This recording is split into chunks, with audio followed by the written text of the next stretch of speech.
Okay, we're gonna try to go as long as we can without getting, I guess, destroyed by the hedgies.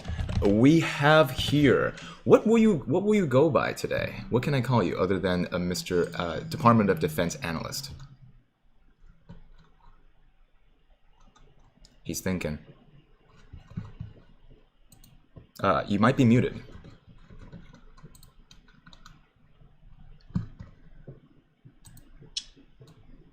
Uh, what, a nickname? Sure, or I could just call you Mr.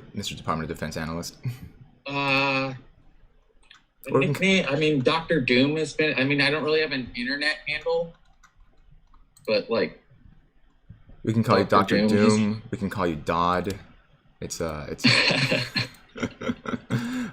so let me change up everything here so that I can actually make sure that the stream is working correctly.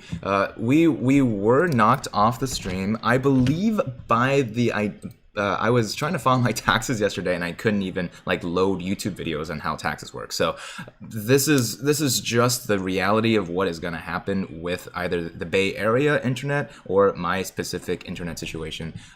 It is affecting my entire apartment complex, so that is something to consider here. I like what you have going on in the back shelf. Let me give you a little bit of perspective on exactly what we are here to do today, and then you can tell us what is on your background there, which is very cool looking so far. This is Dr. Doom, or Dodd. He is a Moon Platoon Mo Monkey supporter of the show. He subscribed back when I was close to 69,420 subscribers. I called out to anyone who wants to come on the show to hit that subscribe button, and if you want an opportunity to come on the show, that is a good choice for you to do as well, because we are not only talking to world-class economists, we are now talking to a Department of Defense analyst who is going to give us a couple of his thoughts, not speaking on behalf of the government, not speaking on behalf of anyone but himself, of exactly what is up in the world of GME, AMC, and the stock market in general, as well as what he thinks is important to cover when you are a Moon Platoon member, someone who watches the show, and is someone who wants to now turn that around, turn the camera all the way around, and talk to us about what you're thinking. So first of all, I'm so happy to have you on the show. Thank you for coming on. Thank you so much. And no, I didn't really turn the camera around because I am wearing a mask. But as I think some people are finding out that you can't unring some bells.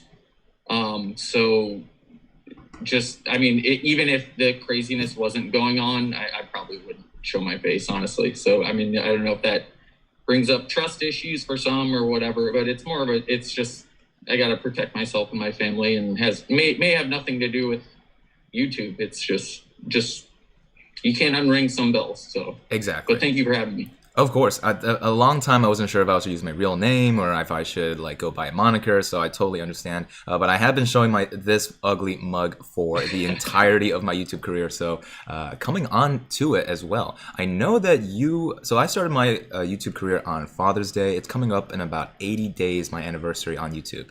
So you are also a data daddy, let's say. Let's see if I can call you that. Data father. Let us see what is on the back shelf of your background there, and a little more context on the kind of person you are. Like, tell us about fatherhood. Tell us about what kind of person you are. What do you like to do?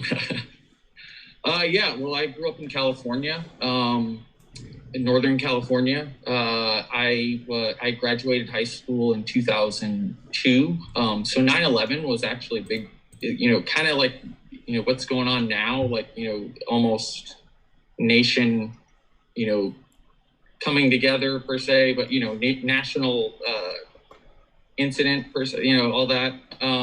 And that was a big part of my life. And I went to school and actually dropped out to join the military. And I did 8 years active duty, and I still work for the military as an analyst. And this whole situation has like really, meaning like, the meme stock / financial revolution per se, whatever, has really, hit me on a lot of levels. 2008, I was not wiped out, but like it like a lot of people, it affected them on their day-to-day basis, and it was a struggle. And all these kind of events leading up to this just really made me I don't know, it just gave me a big surge of, hey, there's good out there, and that not everything is kind of spinning out of control. Does that make sense? Like, I mean, like, I'm not trying to come down, the Dr. Doom, everything is horrible, but it was like, oh wow, people are paying attention. And honestly, this is the first time I entered the stock market.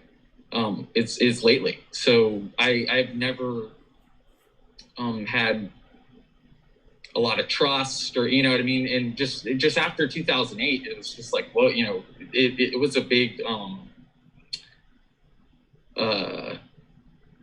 revealing. It kind of, you know what I mean. It showed a lot of cards. Yeah, and you got into the market, and you would probably say that GME and AMC are probably one of your first few stocks, right?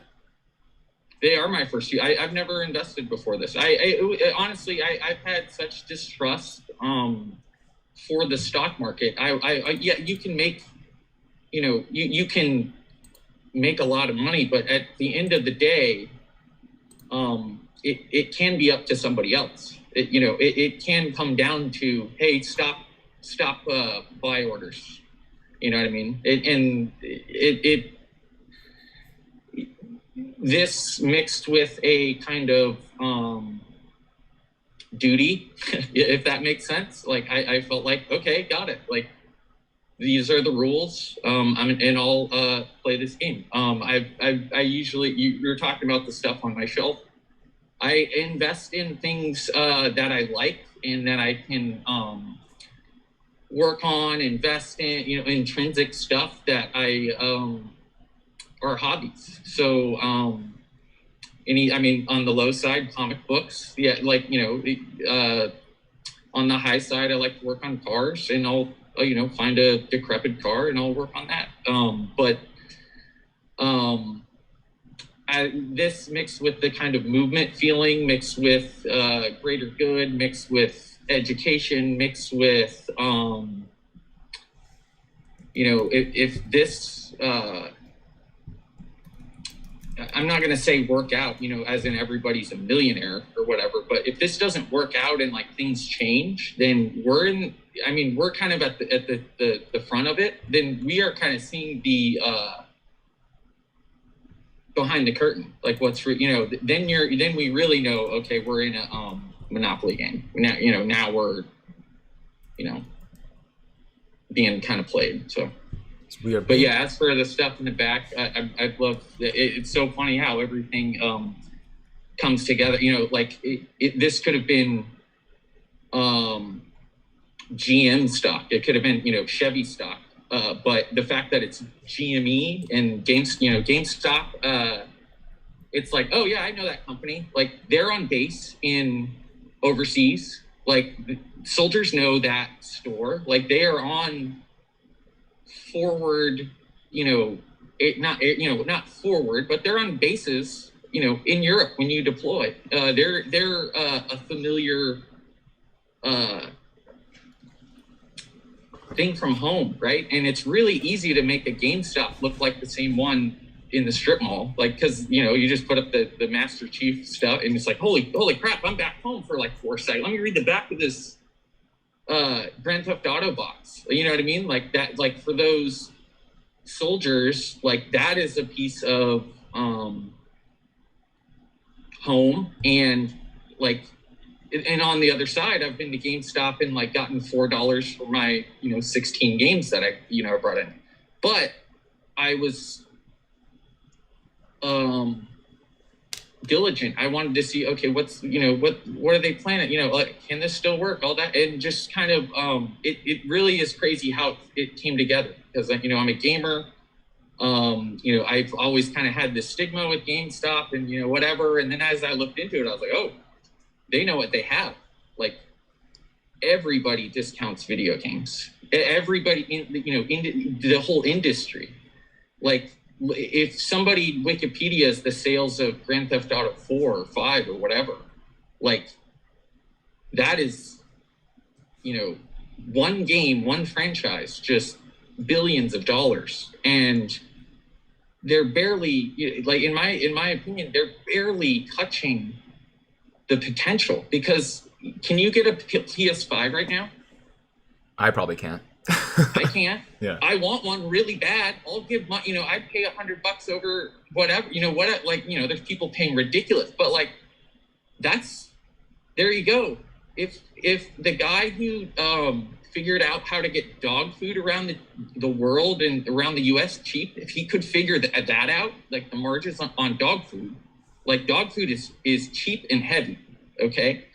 PlayStations are pretty light and expensive. If he can figure that out to where I don't have to wait in line, or if I don't have to be at 5 a.m. at Best Buy, all that, and they can get it, Amazon kind of, I think, pricked it a little bit when they could do the like same day delivery of the release date. Like, I don't know how into gaming you are, but like, when you wanted the new Madden or whatever, they would have it at your door the day of release by Prime or whatever. So like, they're not capitalizing on that. Like they're, and then that's just the logistical side. Now the e-commerce side, just the potential. Like, it's just like, there's a lot. Yeah, no, I totally agree. Feel like, what's that? I totally agree. There's so much in the world right now in terms of bringing the e-commerce, like gaming world, to us. So let's focus up. Let's talk about GME first, and then move on to AMC. Once again, guys, this man is protecting his identity and giving us, not only serving the U.S. country, but a Department of Defense analyst talking to us about his opinion on the global economic scale of what a market crash could look like. Exactly what kind of once-in-a-lifetime opportunity is there for GME, and show some respect, throw some likes on this man's direction, and listen up to what he has to say. Let's keep it clear and focused. Let me ask you a question about the GME crisis. Do you know the ramifications of the 2021 market crash if, let's say, that these hedge funds start to get margin called? What does that look like from your governmental position, right? Is that something that's on your mind? Are you worried about that? So just to be clear, I don't study, like my background and my work has nothing to do with finance and stock. Like it just, I work in an area that deals with people, money, time, orders, like all these things. And like, honestly, the stock market doesn't look easy when I see it. It just looks like, okay, it seems like there's less variables. And by no means, like, dude, I've made 2 trades. Okay. So like, but I also look at it from a different lens, feeling like that people don't look at the fraud side. So they kind of underestimate the other forces, if that makes sense. Yeah. The way I look at what the question was, GME's impact on the 2021 crash. Yes. I immediately, if you were to say that was like almost like a probing attack or a probing move, their reaction really kind of scared me, meaning that it didn't seem like they were meaning the market was this big bad giant that it was made out to be, that it is, this, train that just keep, busted through, basically stopping the country, and we're still good, all the like signs of that, like, okay, got it, a movie theater company and a game and a strip mall game place is getting these reactions on CNBC. There's people crying on CNBC. There's people saying, hey, this is completely undoing the system, and we need more like they put it this way, they went on TV asking for more regulation. Okay, like ding ding ding, like, okay, like big alarm, because they don't want more eyes on anything. They want to keep the train going. And that initial reaction in January really I was like, wow, they not only reacted with the the negative campaign, the FUD campaign, all that. But everything that happened after, they kind of either backtracked on or just lied. It initially said they cleared their short. All the, and that's the thing. Are these two stocks like those? Those are the. Yeah, I mean, you were covering it for 3 weeks. Like that was it, and then now it's quiet, and like I'm still up 20% in the last 60 days, or whatever it was. Like that's not a story. Like you guys don't want to cover it, and so just that reaction and the negative reaction, and that's the thing too. Like you'd think that I don't want to like switch GME in AMC, but like you'd think this like old school American company that employs local people, like it's not employing a warehouse in Utah and it's an Amazon whatever. It's like local young people and local youth working in areas in serving their community, and it's 101 years old now. You'd think that like anyone would be kind of like, hey, this is a good, these Reddit Wall Street bettors, these millennial, whatever they want to call it, whatever name they want to say. Yeah, these wacky kids. But like they are just that story. But like that story, like elevate, that immediately raises the price to $20. Like then it's just like, oh crap, like so the containment of everything. It is kind of is what worries me, because I think the question is, okay, they're doing some shady stuff with AMC and GME with naked shorts and dark pool and all kinds of like other, stuff we don't even know about, we can't even know about. But like, my question is this, like, they're just doing it to these two stocks, or do you think it's to every single one in the book? Like, I think it's every single one in the book. Like, that's just me. So as a reminder, this is someone who is part of the Moon Platoon community, right? And everybody is has their own level of getting their story across. Right now, we're learning about this person's story because I told you guys I was bringing on someone on the show that is from this level, this group of subscribers, right? And this is currently our voice from this group, right? So. Be kind, rewind. Be kind, rewind, blockbuster, right? But the main point of this story right now is that this could have been any of you, and you guys could have come on and talked about anything you want. And right now, his expertise as a DoD analyst, it should not be the expectation that you guys are taking this train on, right? He's just one of the apes. He's someone who bought into the stock, likes the stock, and is going to tell us his perspective. So this could have been any of you right here on this show. And it's a Sunday, so there isn't that much DD that we need to have you guys focus up on. What we will do is cover DD right after this interview. So if you guys are curious about when that is going to happen,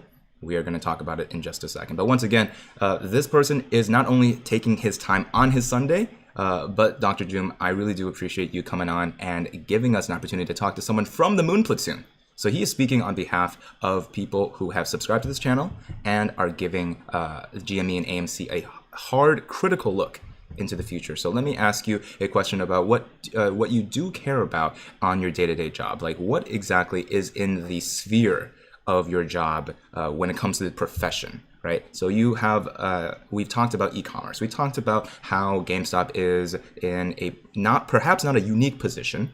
Perhaps it's just one of many pawns that the hedge funds and the larger institutions are moving around. But in terms of your professional career, what are some topics that you are constantly thinking about that is relevant to our situation right here? Trend analysis. I mean, that's the thing. Like, the technical analysis is a lot like, stock, whatever, security. It's just a different pool, if that makes sense. Trying to put it the best way. Yeah, take your time. like trend analysis and projections. Trend analysis and projection. So I'm not going to go into too much detail to not get you in trouble. But in terms of that kind of work, what kind of tools do you use on your day-to-day? Like exactly what kinds of softwares, languages, and analyses are you taking like extra precaution in on your day-to-day basis? Extra precaution. That's the thing. It changes so much because so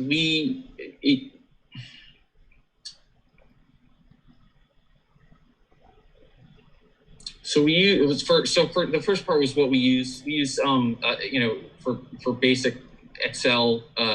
Just that's just we're kind of limited on how we present information a lot. And the best case scenario, I would say Tableau. Yeah. And that's a lot of that is just, to be honest, a lot of people still like paper, and it's like I literally grind my teeth at at some of the processes and in how we do things. And but yeah, mostly. If everything is great and I can have everything I want, it's Tableau.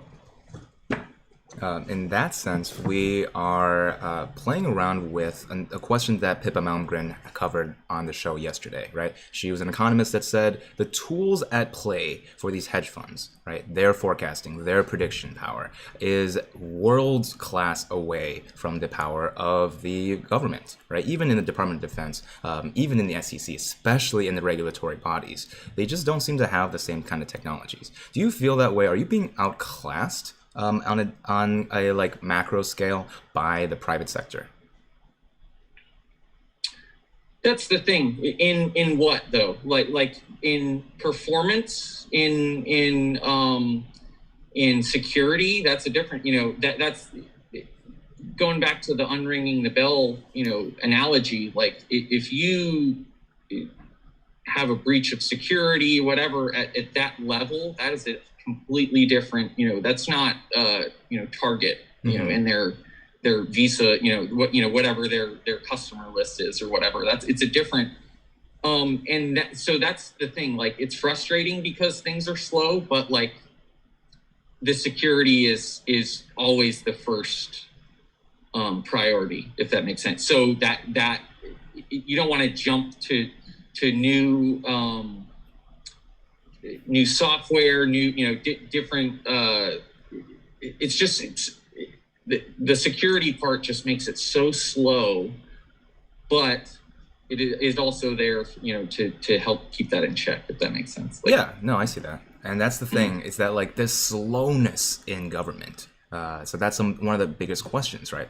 Is working in a series of regulations that obviously every regulator has to follow step by step, process by process, and not only is the technology gap perhaps there, but the actual like timeline for getting things done is completely different for the private sector, right? The private sector gets investigated for shenanigans all the time. We've talked about different types of manipulation of the GME and AMC stock prior to this.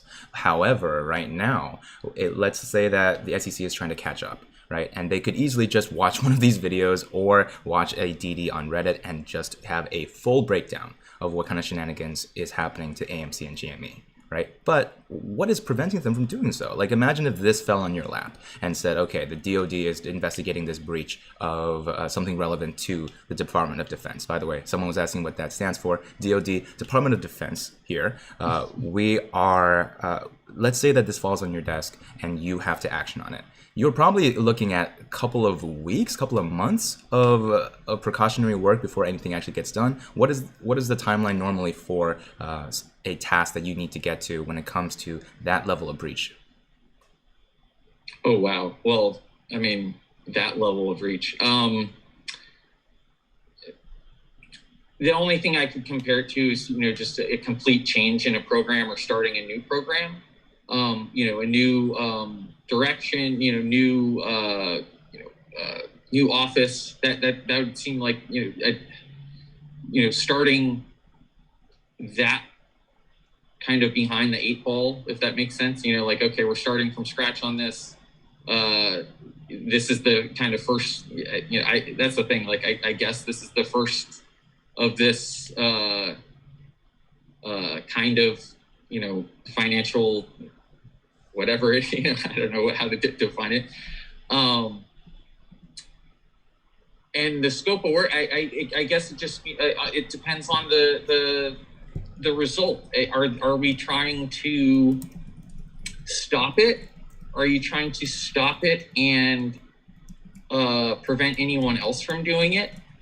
Are you trying to set an example? Are you trying to gather information the whole time and just just build a case? It kind of depends on the direction that you want to take it. This could be 2 years of just it going up $2 a week, and just them just watching every transaction and just creating a case. Do I think they're doing that? I don't know. I hope there's smarter people out there than me who are not just making guesses on it. It is refreshing to see there is at least some reaction from the congressional hearings. That's the thing. Some of them are frustrating. Some parts are frustrating, but like back to 2008, like there was nothing. That was crazy. It was within like a couple weeks, right, of the Robinhood shutdown. Like that was that was refreshing. Now, were the results the best? That could be debated, but I think what we're doing as an ape army is we are literally trying to turn a battleship, and like we're in the back pushing on the rudder and like going, hey, why aren't we in the like warm waters yet? Just and it's a big change. Requires big time sometimes and patience, and all of the things that have happened are kind of unprecedented, and that's why I feel bad for some of the YouTubers because nobody is out there making predictions, but you can make it an observation, but like you're not counting on the crazy amounts of fraud. It's just like, hey, why did this happen on Friday like you talked about in this DD? And it's like, hey man, there's other side, the other side is doing their thing too, and we can only see so much. So it really depends on what their goal is. If they want to stamp it out and never see it again, like I said, or if they want to hit them with a $200 million fine that they kind of laugh at, or whatever it is. But to think what they are doing now, I don't think.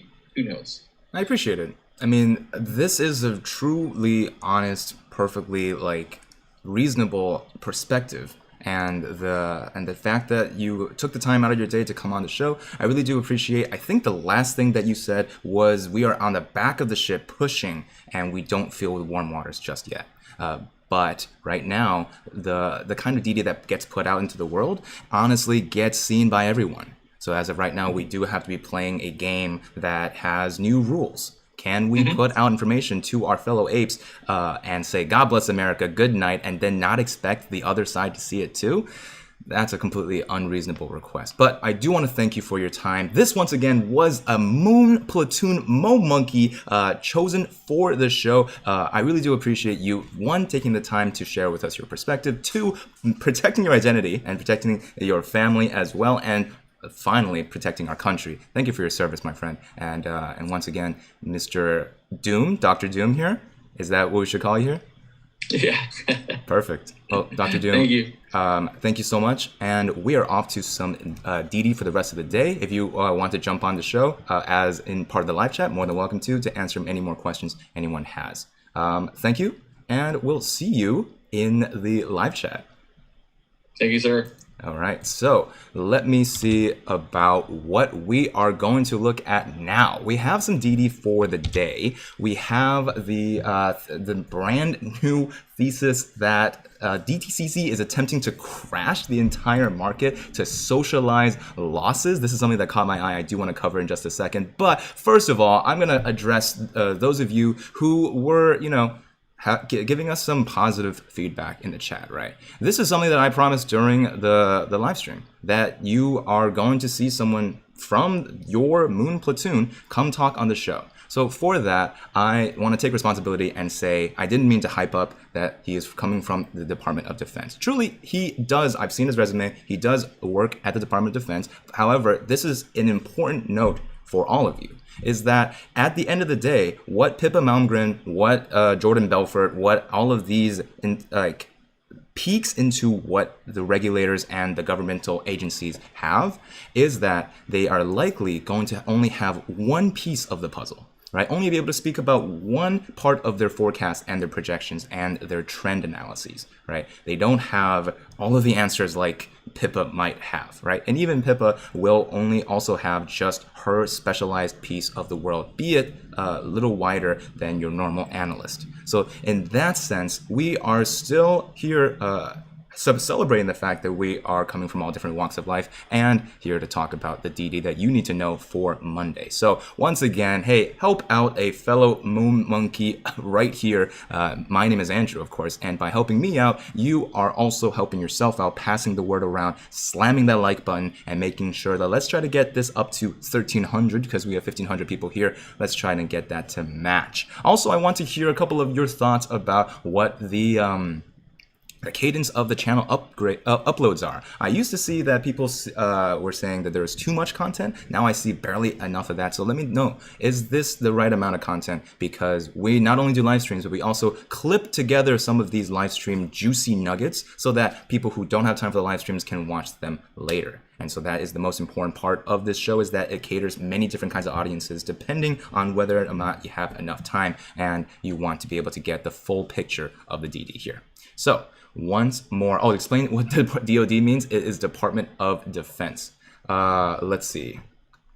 Omar, you were a cool guy. What's going on here? Omar, I liked you. Let's see. Dupesmaster Plus says, thanks for the interview. They're the best parts of your streams, in my opinion. I appreciate it. We have people coming on the show and talking to us. In fact, I think I'm keeping Antioch waiting. He is the writer of the 2Ape Did Not Read post that we read earlier. So I'm going to go through this DD, and then if Antioch is still available, I want to have him come on the show because he is a person that made it so easy, dumbed down the harder explanations for the world itself. May not be a YouTuber, but he certainly made it easy to understand. Chris Reka says, thank you for your time, sir. T. Selfer, thank you for your time.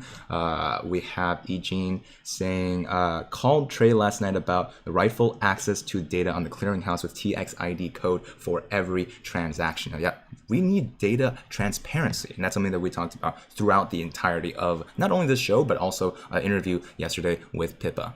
Let's see now. Let's see. The Suez Canal, right? Was that Jack Ryan? I think so, but we try not to dox him. Thanks, I try. Says, thank you, Andrew, for giving your relaxing Sunday for us to listen to someone who is probably hard to reach and defends our country. Thank you. Thanks, I try. I do appreciate that. And Bob Lewis says, love the content.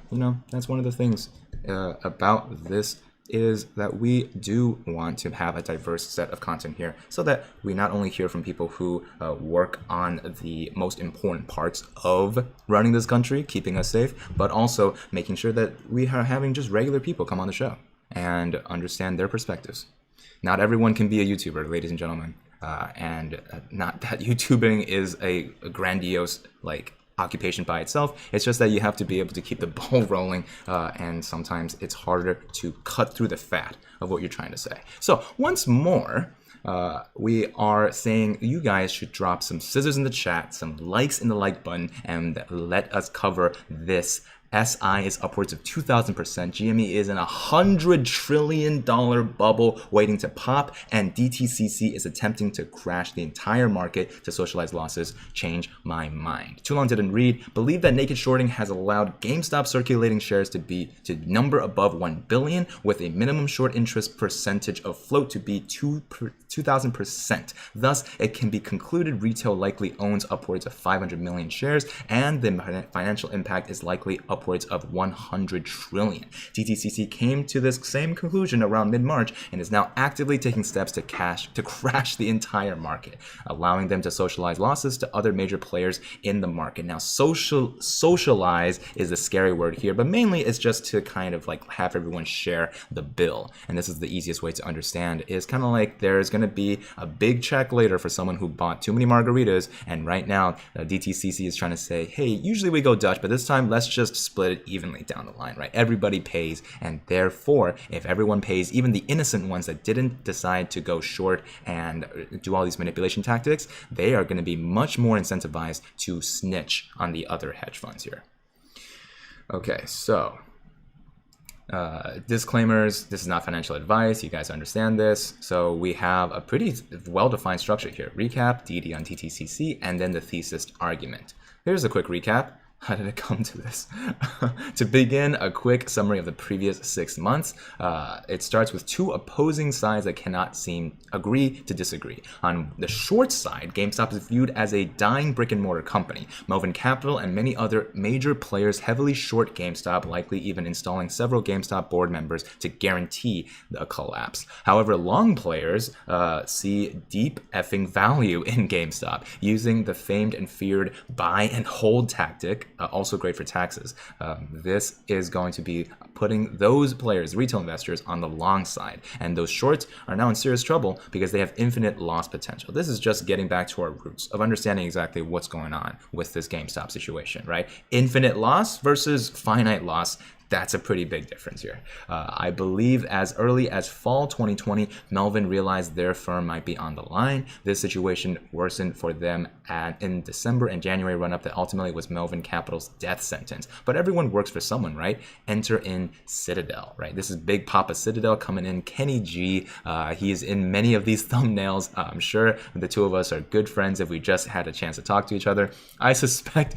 Jokes, by the way. I suspect sometime in the December and January timeframe, Citadel realizes that they may be looking at tens to hundreds of billions of dollars in losses due to Melvin's short position. So what does our boy Kenny G do? Well, he takes a calculated risk to reduce the negative impact of Melvin's short position by allowing a fake squeeze to occur, causing a retail sell-off. Now we're going into the alleged conspiracy realm, right? This is Citadel allowing the gamma squeeze in January to occur. With the combined powers of price manipulation, media control, and contacts throughout the financial world, what could possibly go wrong? Well, some guy who's not a cat didn't sell, and apparently he wasn't alone. Furthermore, GameStop's situation dominated the media and brought in millions of new retail apes, and themselves included, as they had zero experience and interest in stocks. So if you've learned like more than you could imagine learning in this short period of time, throw some rockets in the chat right now. Throw some rockets down in the comment section, because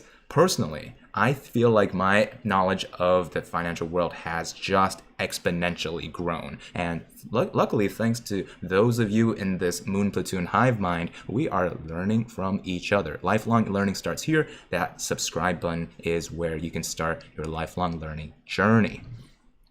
Furthermore, GameStop's situation dominated the media and brought in millions of new retail investors like this. I believe this also had another important effect. Citadel now knew the entire multi-hundred billion dollar firm was on the line, and Citadel no longer needed to manage risk. We see this in sports all the time. When a team is already losing a game, they will often play all-out offense, because what is the difference between losing by 1, 2, 10, 50 points, right? This is kind of the same mentality on the other side. When you guys saw 80% down in your portfolios, like I did, buying at 250 and dropping all the way down to 40, I was like, well, what's the point of losing 20% more? So that's the thing. If you're losing already, How is 20%, 80% down different than 90% down, different than 100% down? Just mentally. Of course, financially there's a difference, but mentally, right? I haven't seen Trey's latest video yet, but I will give it a sec. In an outcome the game is lost, a similar philosophy can be applied to finance, since what is the difference between owing 500 billion, 50 trillion when the firm is only worth 300 billion? In any of the outcomes, the firm is lost. Throughout February, oh man. We saw the effects of hundreds of millions of naked shorts entering circulation, bringing the price down from about $300 to $40. During this time, we see aggressive media campaigns aimed at distracting potential investors from GameStop and causing investors already long on GameStop to sell. Remember, Silver, Weed, RKT, and many more. This game of smoke and mirrors lasts until the middle of March, when DTCC can peer into the void and see exactly what the situation is. I think what they saw terrified them, and now they are fighting to not hold the entire bag. Enter the DTCC, right? This is what the DTCC looks like. Actual picture, unrelated picture. Oh, whoops. Let us start with a copy pasta definition that they took from Investopedia as an easy to understand. Before you read this Investopedia copy pasta, they're like the purse strings holders of the purse string. If you need money, you go to a bank or go to a Melvin, right? And then if Melvin or a bank needs money, they go to the DTCC. The Depository Trust and Clearing Corporation is an American post-trade financial services company providing clearing and settlement services to the financial markets. It performs the exchange of securities on behalf of buyers and sellers and functions as a central securities depository by providing central custody of securities. What does that mean? Well, to answer the following is taken from Who Really Owns Your Money, an article written by Anthony Freed. DTCC is the biggest bank in the world that you have probably never heard of. But if you have subscribed to this show and rung that bell button, 100% you've heard of it. DTCC's catalyst coming up soon is going to be humongous. They happen to be the registered owners of 99% of all paper. Scary but true. The DTCC retains registered ownership, while you as the peasant investor have the designation of beneficiary of the instrument. So thank you so much for benefiting us, your Royal DTCC Highness. This begs the question, WFT is a beneficiary owner versus a registered holder, taken from the aforementioned article. Registered holder, here are some definitions, right? We don't have to go through this. So the most important part is that no one owns anything. Well, that doesn't make any sense. Well, there's a good reason, and Freed covers that as well. With electronic trading, it is impossible to make timely changes to registered ownership of the paper. Oh, so in order to speed up transactions, the DTCC was created to keep all the assets of the stock market under one owner. Well, that makes sense. And surely an organization that is the sole owner of 99% of the stock market would be highly regulated and extremely transparent to ensure peace of mind for all beneficiary owners, right? I mean, that must be the case, right? Right? Personally, I do not believe that the case after watching the Wall Street conspiracy movie that has been posted previously. I guess after watching a movie, they don't think that a movie titled The Conspiracy, they do not think anymore. The DTCC is and has always been very loosely regulated, with a history of being culpable regarding naked shorting practices, right? So once more, let's just read this bold part. Critics blame DTCC, noting that the organization is in charge of a system where the naked short selling happens, alleging that DTCC turned a blind eye to the problem. Oh, I missed in the super from E. Gene, working on a new Meatball art piece, and with the DD, why is no one talking about Apex clearing? They fund a bunch of the brokerages. They do. They fund SoFi, and they fund WeBull, right? I just filed my taxes, so I know that for sure. Yeah, we can talk about that in just a second. In July 2007, Senator Bob Bennett, Republican of Utah, suggested on the Senate floor that the allegations involving DTCC and naked short selling were serious enough to warrant a hearing. The Senate Banking Committee's chairman, Senator Christopher Dodd, indicated that he was willing to hold such a hearing. No such hearing was ever held, however. So the DTCC has been in trouble. It's a little naughty pants, as it turns out, having the biggest bank in the entire world. So here is thesis statement number 1. 2,000% SI minimum. Over time, eventually, math and logic will balance the equation. The user be biased. So how the heck are we getting 2000% SI as a conservative estimate? Well, it all starts with these daily glitches, and we talked about those glitches earlier. To add some credibility here, they are degreed in both electrical and computer engineering, so they come from a technical background. Often it is useful to look at complicated puzzles with a black box approach. I will make the following assumptions in doing so. There is significant evidence to support synthetic shares being created. I mean, this is just already fact, right? We've already talked about this. This is not allegations. They don't give a single F how they are being created. That's that they are being created. And most importantly, it's not even illegal if you are doing it with non-malicious intent. Citadel is a financial beast with multiple different arms that by law must be firewalled, likely meaning that no electronics traffic exists between these arms. Getting a little technical, but stay with us. One arm of Citadel might be responsible for creating synthetic shares, might have some connection to the hundreds of millions of shares in dark pools, while another arm is responsible for closing the IOUs. As a reminder, we have ATC and non-ATC OTC pools, ATS and non-ATS. This 2 billion of shares of AMC and 500 million shares of GME are not in the dark pool version of the OTC trades. As a reminder, this transfer of IOUs cannot be done internally within Citadel due to the firewall. Thus, this transfer must hit the open market in some manner. Once again, they don't care how it's happening, just that there's reason to believe it is happening. Computers are incredibly stupid. They make up for that by being able to do simple tasks unbelievably quickly and accurately. This is what gives us the illusion of being smart. I feel like this person's racist against computers. How dare you say that? Some computer somewhere saw the traffic accounting for the transfer of IOUs and said, I take number from here and put it there because that's what it is programmed to do. It just so happens that it places numbers was in TOS in plain sight to all of us retail apes.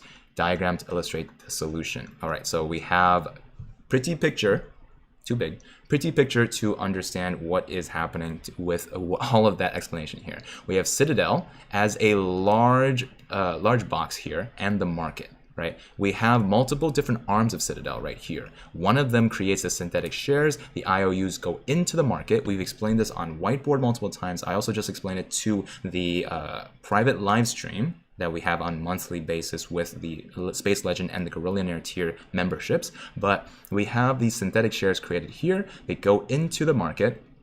The market traffic data goes in TOS and other data collection platforms, reads the IOU traffic and automatically reports it. When they leave the market, they go into an IOUs for synthetic shares, await closure on the open market here on some other arm of Citadel. There is one arm of Citadel saying, here, look at these synthetic shares. We'll find some way to do it to find out where to borrow from later, and there's a firewall setting up directly between these two arms of Citadel. So now that we have presented a theory on how this is working, let us test this theory against the 94 million share glitch from February. If the theory is correct, one would expect to see the following: unusually high buy pressure in the days after the February 22 glitch, and this buying pressure should continue until roughly 94 million volume has been recorded.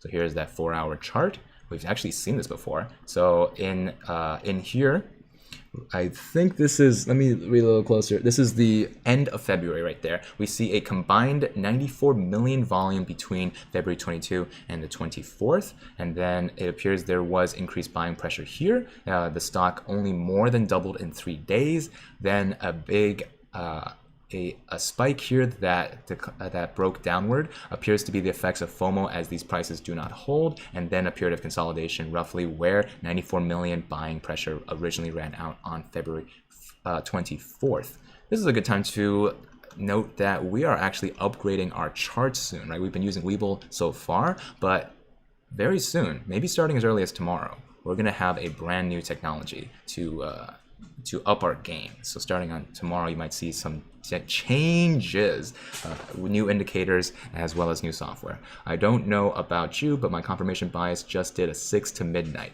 In this chart, we see immense buying pressure push the stock from roughly 45 bucks to reconsolidating above $100 after the buying pressure wore off. Furthermore, we see that buying pressure fall off a cliff since 94 million total volume is met. In their opinion, it's too dang convenient to be a coincidence. So, right, once more to explain this in ape language, right? We have buying pressure that pushed us from 45 bucks to over $100. Okay, and then we see buying pressure fall off a cliff, right? The FOMO brought us up and then put us down. However, there's still 94 million volume on the following few days where the price does not jump accordingly. You see how the volume here, barely any volume. We should combine 94 volume between 22 and 24th. Right? In their opinion, it's just too dang convenient to be a coincidence. The major counter argument that they see, if there are over 1 billion shares and counting currently waiting to be closed out, why has the price not gone to 1,000 already? They believe that the theory can tell us about the number of shorts that need to close. I think that it tells us also about the timing. It tells us absolutely nothing about the timing. Also, we have not had stellar success as a community with predicting the timing. So personally, they're not going to speculate on it. But what have we seen in the charts since March 23? Well, the average daily volume from March 17 to 23 is roughly 15 million per day. Interestingly, the average daily volume since that 634 million glitch has almost been 37 million. Furthermore, if you look at the price change from close to close, the price moved from 181 on close to 181 close on March 26th. So these are 3 days of differences, but only 75 cents of actual range. Interesting that we are right below 182, as this is where the glitches have come in at. So remember how the Russell 2000 was shorted? Thus, there was buying pressure coming in from somewhere to cancel out the operational shorting done by the Russell 2000. They believe the greater than 1 billion shares waiting to be purchased is the source of this buying pressure. So as a summary, if they are correct and these glitches are giving an opportunity to see short positions attempting to sneak through the market, they believe they're running total of roughly 1.2 billion shares, right? So we run that math real quick, 2,000% of SI afloat at minimum, and then we do some non-conservative math. This was the SI afloat, and then 1,400% SI of outstanding shares at minimum. Following DD has a more precise calculation of 2,600% SI of float. As we've seen before, we've been tracking the float percent of float, short percent of float on FINRA, and that is something that I want you guys to track with us, is that if these numbers are actually being obfuscated based on this evidence, exactly how soon is this ticking time bomb going to blow up? And how likely are we going to be on the right side of it when it does, right? This DD is getting a little long, so I want to be able to cut it off right here. However, there is plenty more to cover, so I'm going to include it in the description of this video. Thank those of you who are on this tier and this tier and this tier for supporting the show. I will be updating these names tonight, so if you guys have not yet pressed that join button or that Patreon link in the description, now is a great time to do it because you'll be on this list for 1 whole week. I really do appreciate you guys, and we'll see you in the money. Sweet. Okay. We have Sean saying nothing, but thank you for the super. We also have Christopher Senza. Thank you so much for joining the Mo Monkey tier. And then Martin Seeger says, I'm still banned from the RGME sub. It's sus AF. Martin, I'm sorry. Have you told us why you've gotten banned yet? Because you didn't agree with the something guest, Ask Me Anything. Super chat missed on Eugene. Yes, I'm working on a new Meatball art piece. I covered that a second ago. However, Eugene, if you've tweeted that art piece to me, let me know, because I do want to be able to show off Eugene's fantastic art skills. Okay, so let me put this in the description. 2,000% SI. There we go. Okay, so today was quite a journey. I hope you guys enjoyed Sunday shenanigans. It's a special live stream, right? Spending part of my Sunday with you guys. Of course, I'm always super excited to talk about whatever, but this is where the show can deviate and change and try innovate new stuff. And that's what I like about it. Some updates on Meatball. Meatball is going back to the vet on Monday. They actually do need to cut off more of his cyst because of pieces that they were conservatively cutting off, but now realizing that they need to cut off more. So he is actually going to go through more surgery on Monday. That's why you might not see him for the rest of the day on Monday, but he will be back on Tuesday, probably with the donut back on his head again. So that is something for Meatball's update here on his health. Still very positive, still very still holding on strong. Sorry, this is hard for me to talk about. So that's an update on Meatball's health. Let's see. Eugene says, still working on it. Okay, very nice. Magnus Tofty Cruz says, what is your expectation for the following week? Yeah, we can do a little bit more technical analysis. I already did some end of day on Friday, but happy to do some more. Guys, we are so close to 75,000 subs. I guess that'll happen tomorrow. Because one of the things that we know is that people love to hear about the stock markets on the weekday, even though most of you have a full-time job. So that's the exciting part. Some of you pop the show on when you guys go off to work. Some of you pop the show on when you have to take care of the kids and all the other things. Like whatever your specific situation is, it's all cool to us. Twitter suspended me because of your artwork. Oh no. Eugene, I'm sorry. That is a shame for sure. Let's see. If I did get disconnected. Am I getting disconnected right now?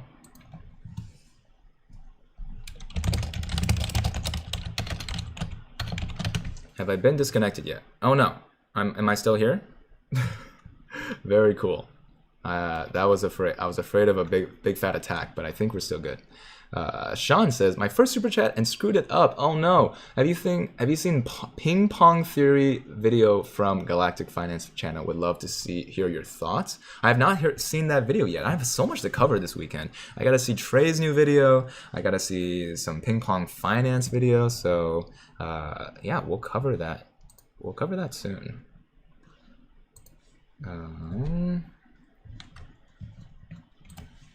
I'm afraid to call on more guests, so I just sent out a message to Antioch to see if he's still free. I'm talking to Warden Elite right now. We're talking about different DD. We do on the back end. That's actually kind of cool. This is like the little cartel of DD that we have here. Oh man, almost lost you. Whew. Phew. Okay, good. Man, this connection is as weak as Citadel's hold over GME. Harry coming in with the quips. I'm honestly gonna have to call someone because this is ridiculous.